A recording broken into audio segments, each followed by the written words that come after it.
Good morning everyone. तो मैं आशा करता हूँ कि आपने पाइथन को इंस्टॉल कर लिया होगा अपने सिस्टम में। लेकिन अब इसको रन कैसे करेंगे? ठीक है। आज मैं आपको ऐसा कुछ वेज बताऊंगा जिसमें आप पाइथन प्रोग्राम्स को एग्जीक्यूट कर सकते हैं। और हर एक का कब यूज करना चाहिए वो भी मैं आपको समझाऊंगा। ठीक है, तो चलो शुरू करते हैं। तो पहला हमारा क्या है? बाय यूजिंग टेक्स्ट एडिटर, उसके साथ सीएमडी और विंडोज पावर सेल। ठीक है। तो सबसे पहला और बेसिक तरीका है कि एक टेक्स्ट एडिटर में अपना कोड लिखना और फिर उससे सीएमडी या पावर सेल से रन करना। अब यहाँ एक इम्पोर्टेंट बात है कि टेक्स्ट एडिटर लो लेवल होना चाहिए, मतलब सिंपल होना चाहिए, जैसे कि आपका नोटपैड। ठीक है, एम एस वर्ड यूज मत करना। क्यों? क्योंकि एम एस वर्ड एक वर्ड प्रोसेसर होता है। वो आपकी फाइल में हिडन फॉर्मेटिंग्स या फॉन्ट्स और एक्स्ट्रा कैरेक्टर्स ऐड करता है, जो कि पाइथन समझ नहीं पाता। पाइथन को क्या चाहिए? पाइथन से प्लेन टेक्स्ट चाहिए उसको, और नोटपैड उसको इजीली दे देता है। ठीक है, एग्जैक्टली वही देता है। तो कहने का मतलब ये हुआ अभी कि ये जो स्टेप वन है इसको हम कैसे करेंगे, इसका एग्जीक्यूट करने का प्रोसेस क्या होगा इस लाइन को। तो पहली बात तो ये है कि आपको नोटपैड को ओपन कर लेना है। ठीक है। फिर आप क्या करेंगे, फिर इसमें आप कोड को लिखेंगे। जो भी आप कोड लिखे इसको आप डॉट पी वाई एक्सटेंशन के साथ सेव कर लेंगे। ठीक है। अब आप क्या करेंगे, अब आप सी एम डी या आपका पावर सेल को ओपन करेंगे और उस फोल्डर में जाएंगे जहाँ पे आपका ये जो dot P Y file save है। ठीक है, मतलब नेविगेट करेंगे, देन आप पाइथन प्रोग्राम को एग्जीक्यूट कर सकते हैं। Got it? तो चलिए इसको हम प्रैक्टिकली करते हैं। तो उससे पहले मैं अपना जो नोटपैड है उसको मैं ओपन कर लेता हूँ।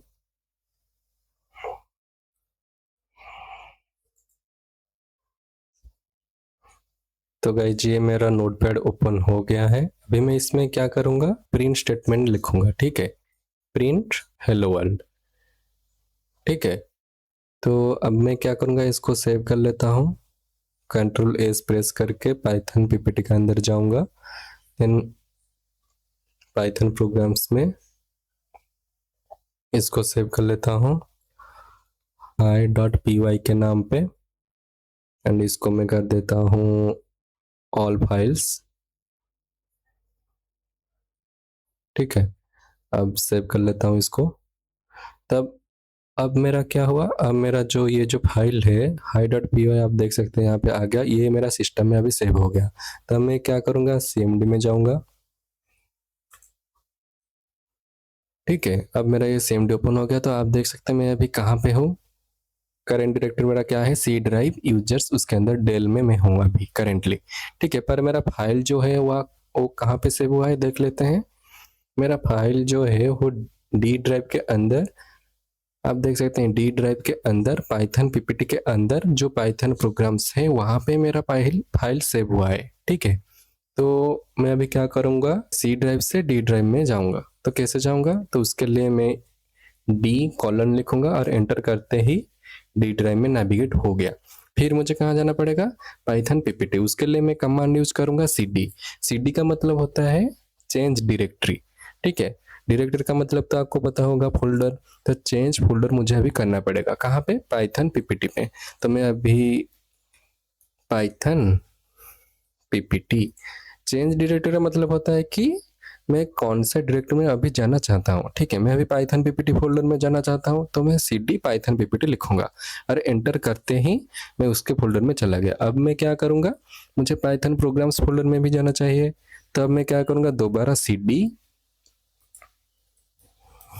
Python underscore programmes.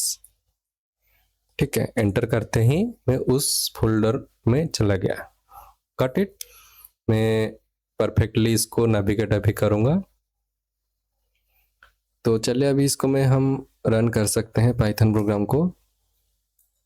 तो अब हम इसको रन कर सकते हैं हमारा पाइथन फाइल को। तो क्या लिखेंगे, पाई, और आप पाइथन भी लिख सकते हो। ठीक है, पाई आपका file name hi dot P Y था। एंटर करते ही आप देख लीजिए हेलो वर्ल्ड आ गया। ठीक है, अगर हम इसको अभी चेंज कर लेते हैं हेलो वर्ल्ड से हेलो कोड्स मास्टर, ठीक है, इसको कंट्रोल सेव करते हैं और अपना CMD में जाके दोबारा एग्जीक्यूट करते हैं तो देखिए, ठीक है। तो ये तो हुआ टेक्स्ट एडिटर के साथ कमांड प्रॉम्प्ट को हम कैसे यूज करेंगे पाइथन प्रोग्राम्स को एग्जीक्यूट करने के लिए, ठीक है। तो अब हम जानेंगे कि विंडोज पावर सेल में हम कैसे इसको एग्जीक्यूट कर सकते हैं पाइथन प्रोग्राम्स को। तो वही फाइल होगा, ठीक है, ये फाइल होगा। तो ये मैं क्या करूँगा, अपना फोल्डर में जाऊँगा जहाँ पे मेरा ये फाइल सेव हुआ है, ठीक है। और आप वैसे भी कर सकते हो, CD देकर विंडोज पावर सेल सर्च करके से ही फोल्डर को नेविगेट करके एग्जीक्यूट कर सकते हैं, ठीक है। और आपको मैं एक और वे बता देता हूँ CMD में जाने के लिए। अगर आपको CD थोड़ा मुश्किल लगे तो क्या करेंगे, आपका फाइल जहाँ पे सेव है वहां पे आ जाइएगा, यहाँ पे क्लिक करेंगे, ठीक है। यहाँ पे अभी टाइप करेंगे CMD, ठीक है। एंटर करते ही अब देख लीजिए मैं डायरेक्टली वहां पे पहुंच गया। Got it. ये CMD का डायरेक्टली मैं उसी फोल्डर में नेविगेट हो गया जहां पे मेरा फाइल सेव हुआ था, ठीक है। अब मैं क्या करूंगा, पावर सेल के थ्रू कैसे एग्जीक्यूट होता है देखते हैं। तो यहाँ पे राइट क्लिक करके, मतलब जहाँ पे आपका फाइल सेव हुआ है, ठीक है, उस फोल्डर में राइट क्लिक करके चला जाएंगे ओपन इन टर्मिनल पे। तो देख सकते हैं मैं अभी विंडोज पावर सेल में आ गया डायरेक्टली, एंड ये सही पे नेविगेट भी हो गया डी ड्राइव के अंदर, ठीक है। तो अब मैं क्या करूँगा, इसको रन भी कर सकता हूँ। तो उसके लिए मैं टाइप करूँगा पाई hi.py, ठीक है। तो आप देख सकते हैं आउटपुट मेरा आ गया। समझ गए मेरी बात। तो ये था पहला वाला जिसमें हम क्या करेंगे, टेक्स्ट एडिटर एंड CMD और विंडोज पावर सेल के साथ कैसे पाइथन प्रोग्राम्स को एग्जीक्यूट करना है वो हम जान गए। Got it. अब हम जानेंगे कि by using Python command line window. तो दूसरा तरीका ये है, ठीक है, पाइथन कमांड लाइन विंडो, जिससे हम पाइथन सेल या इंटरेक्टिव मोड भी कहते हैं। जब आप पाइथन को इंस्टॉल करते हो तो एक डेडिकेटेड पाइथन विंडो भी आपके साथ इंस्टॉल हो जाती है पाइथन के साथ। तो यहाँ पे सर्च मेनू पे जाके आप जब टाइप करेंगे पाइथन, तो आप देख सकते हैं कि यहाँ पे पाइथन 3 पॉइंट समथिंग दिखाएगा आपको, ठीक है। मेरा 3.14 वर्जन है, आपको 3 पॉइंट समथिंग दिखाएगा। जब आप इस पे क्लिक करेंगे तो एक ब्लैक स्क्रीन आपको आएगा। तो यहाँ ये है पाइथन का सेल, ठीक है। और आप बोल सकते हो इसका इंटरेक्टिव मोड। तो इसमें आप डायरेक्टली कोड को टाइप कर सकते हो और एंटर दबाते ही रिजल्ट आपको मिल जाएगा, ठीक है। कोई भी फाइल इसमें सेव करने की जरूरत नहीं, सेव होगा ही नहीं इसमें। देखते हैं कैसे। चलिए इसको अभी हम क्या करेंगे, कुछ प्रिंट करते हैं, जैसे कि प्रिंट हेलो, ठीक है। इतना मैं लिख के अब जैसे मैं एंटर दबाऊंगा तो देखिए आउटपुट आ गया। अब मैं लेट्स से 2 + 3 एक एरिथमेटिक ऑपरेशन कर रहा हूँ, 5 आ गया आउटपुट में। तो कहने का मतलब ये है कि ये जो है पाइथन का सेल या इंटरेक्टिव मोड जो है, ये लाइन बाय लाइन एग्जीक्यूशन के लिए एकदम बेस्ट है, ठीक है। छोटी छोटी चीजें टेस्ट करने के लिए, कोई फार्मूला ट्राई करने के लिए ये विंडो एकदम परफेक्ट है। Got it. लेकिन इसके कुछ लिमिटेशंस भी है, ठीक है। तो पहला लिमिटेशन ये है कि यहाँ पे कोड सेव नहीं होता। जैसे ही आप पाइथन कमांड लाइन विंडो को क्लोज करेंगे तो आपका सारा का सारा कोड चला जाएगा। जो भी आपने पहले लिखे होंगे वो सारा का सारा कोड वैनिश हो जाएगा, ठीक है। तो इसमें कोई फाइल नहीं बनती, कोई हिस्ट्री नहीं रहता, ठीक है। अगर कल वही प्रोग्राम दोबारा आपको चाहिए तो आपको दोबारा लिखना पड़ेगा। आप अभी देखे हो कि मैं अभी प्रिंट स्टेटमेंट और एक 2 + 3 लिखा हूँ। तो मैं क्या करूंगा, अभी इसको मैं क्लोज कर देता हूँ, ठीक है। क्लोज कर दिया। अब मैं क्या करूंगा, दोबारा इसको मैं ओपन करूंगा। तो ये रहा पाइथन 3.14। जैसे ही इसको मैं ओपन करूंगा तो आप देख सकते हैं कि मैं जो भी लिखा था वो सब वैनिश हो गया। तो अगर उस कोड दोबारा मुझे चाहिए तो मुझे दोबारा लिखना पड़ेगा, जो कि टाइम वेस्ट है, ठीक है। तो पहला लिमिटेशन ये हुआ कि इसमें फाइल सेव नहीं होता, कोई हिस्ट्री यहाँ पे नहीं रहता। ठीक है, ये लाइन बाय लाइन एग्जीक्यूशन के लिए एकदम बेस्ट है, छोटी छोटी चीज़ें टेस्ट करने के लिए या कुछ फार्मूला ट्राई करने के लिए ये विंडो परफेक्ट है। Got it. तो दूसरा लिमिटेशन क्या हुआ, दूसरा लिमिटेशन ये है कि मल्टी लाइन कोड लिखना यहाँ पे बहुत ऑकवर्ड हो जाता है। ठीक है, सोचो आपको एक लूप लिखना है या एक फंक्शन, तो इसमें तो मल्टीपल्स लाइन होंगे ना, लूप हो या फंक्शन हो। जो लोग प्रोग्रामिंग ऑलरेडी कर रहे हैं तो वो समझ पा रहे हैं कि जो फंक्शन होता है या फिर आपका जो लूप होता है उसमें मल्टीपल्स लाइन्स लिखी होती है। ठीक है, तो कमांड लाइन में ये लिखना थोड़ा टेडियस हो जाता है, आई मीन थोड़ा बोरिंग हो जाता है ये। अगर आप यहाँ पे एक गलती की तो पूरा ब्लॉक आपको दोबारा लिखना पड़ेगा।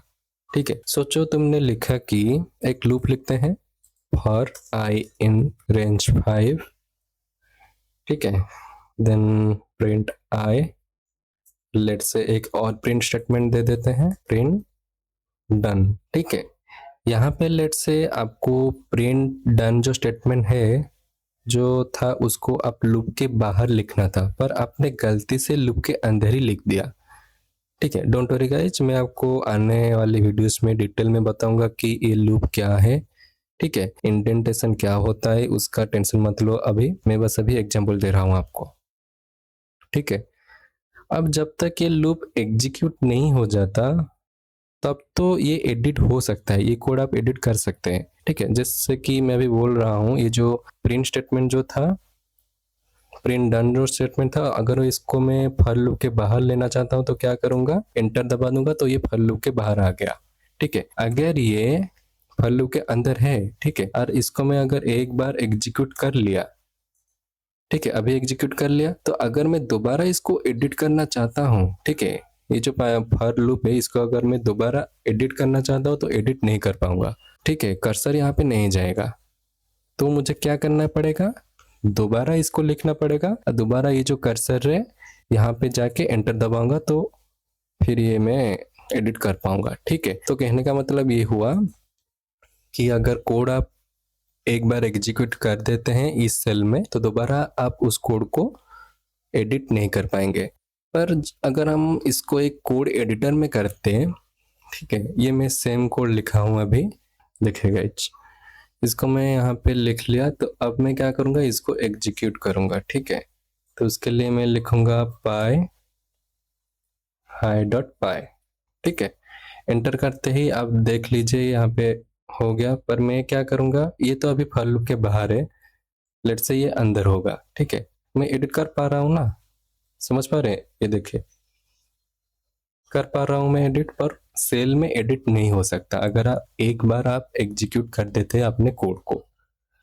समझ में आई मेरी बात। तो ये था दूसरा लिमिटेशन, जो कि मल्टी लाइन कोड लिखना ऑकवर्ड हो जाता है इसमें सेल में। ठीक है, तो कहने का मतलब ये है कि एक छोटी सी गलती के वजह से आपको दोबारा कोड लिखना पड़ेगा अगर आप पाइथन सेल को यूज कर रहे हैं। ठीक है, ये है इसका दूसरा लिमिटेशन। तो कंक्लूजन क्या है, कंक्लूजन ये है कि पाइथन कमांड लाइन विंडो जो है वो एक्सपेरिमेंट करने के लिए और छोटी छोटी चीज़ें तुरंत चेक करने के लिए एकदम ठीक है, लेकिन कोई भी रियल प्रोग्राम इसमें लिखना प्रैक्टिकल नहीं है।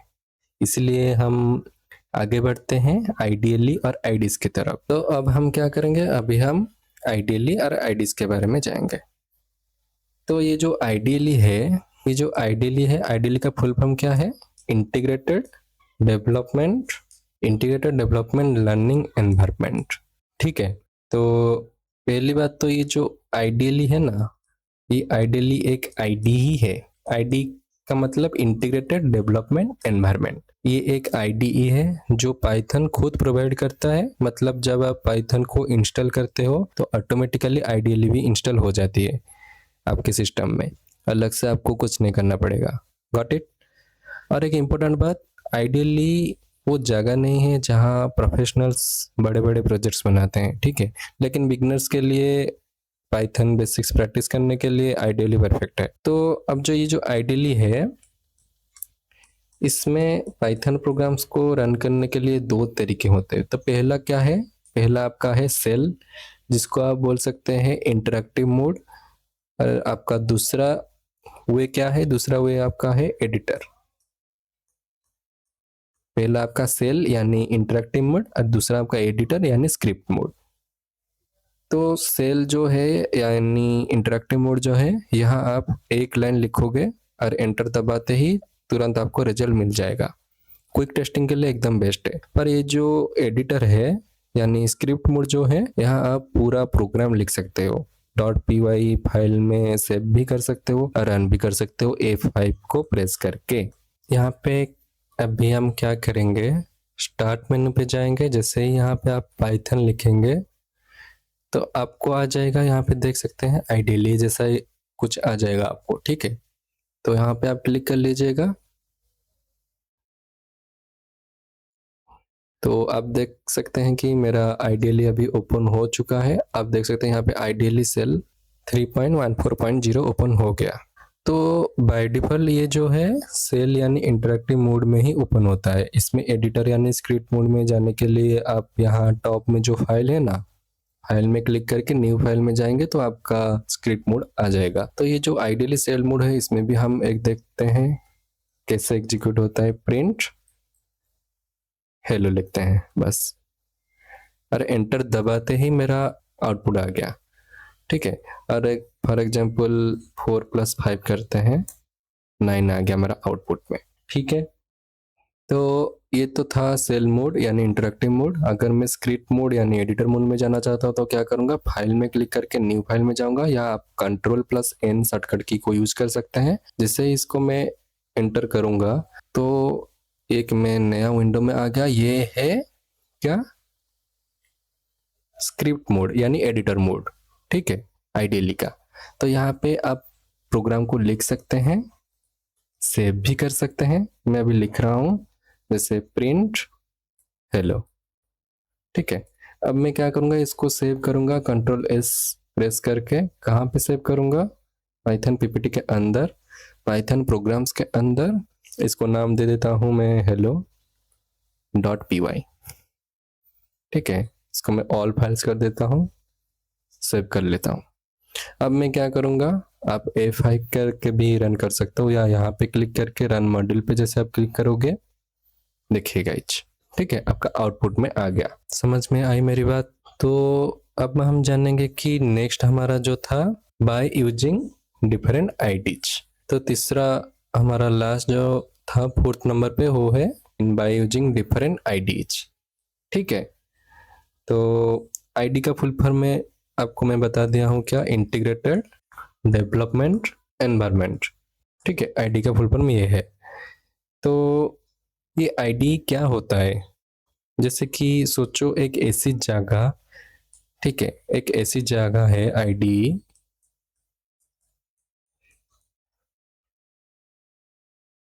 जहाँ पे सब कुछ एक ही छत के नीचे आपको मिल जाएगा। जैसे आपको कोड लिखने का एडिटर भी मिल जाएगा, प्रोग्राम रन करने की फैसिलिटी भी मिल जाएगी, एरर्स ढूंढने की डिबगर भी मिल जाएगा आपको, ठीक है। और फाइल्स मैनेज करने का टूल भी मिल जाएगा आपको, और बहुत कुछ। एक टेक्स्ट एडिटर सिर्फ कोड लिखने देता है, बाकी सब आपको मैनुअली करना पड़ेगा। लेकिन एक जो आईडीई होता है वो एक कंप्लीट पैकेज होता है। क्या होता है, कंप्लीट पैकेज, जिसके अंदर ये सारी चीज जाती है, ठीक है। तो पहला हमारा जो आईडीई है उसके बारे में थोड़ा हम पढ़ लेते हैं, स्पाइडर के बारे में, ठीक है। थोड़ा बहुत इसके बारे में भी हम अभी जान लेंगे। तो ये जो स्पाइडर है, ये पहली बात तो ये एक आईडी ही है, ठीक है। और ये जो आईडी है वो मेनली आपका जो डाटा साइंस, ठीक है, आपका डाटा साइंस हो गया, या बोल सकते हो साइंटिफिक कंप्यूटिंग के लिए, इसके लिए एक्चुअली बना है, ठीक है। और इसका इंटरफेस थोड़ा मैटलैब जैसा होता है। एक साइड में कोड एडिटर होता है एंड उसके दूसरे साइड में वेरिएबल्स दिखते हैं, ठीक है, और उसके नीचे आउटपुट होता है।